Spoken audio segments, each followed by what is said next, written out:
Nelson Chamisa aiwa onzi ndiye mutungamiri anoremember madzimai, anoremember mamothers nekuda deepest message yakava dedicatera muzvara nezuro zuva remothers day. Avasarembe namashoko ataura ndovano kuti bva wasubscribe like utina on the bell icon tombochera mabdisi anokupa pana Bazim News Live nokuti anoyenyera chiti dear mothers, you keep hope alive.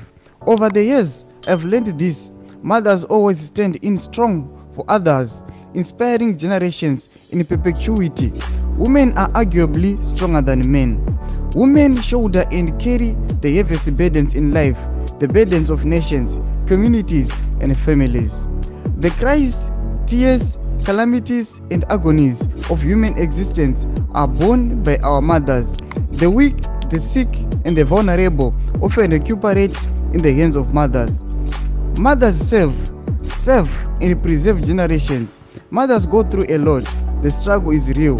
Our mothers are the epitome of resilience and testament of indomitability. To all amazing mothers out there, you are jewels.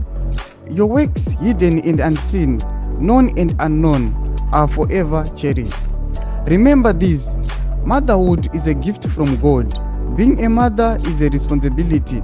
Being a woman is a privilege. Praying for all mothers. God bless you. Happy Mother's Day. No mashoko akauya achi dedicatera kune madzimai ose. Aiwa vanhu vakafara vachiona this message from mutungamiri wavo vaNelson Chamisa. Sachibotudze mafungiro enyu munoti kudii pamusoro pemashoko avo. Aiwa pina comment section medu tudze mafungiro enyu. Aiwa musanga no subscribe, like, chinotina on the bell icon.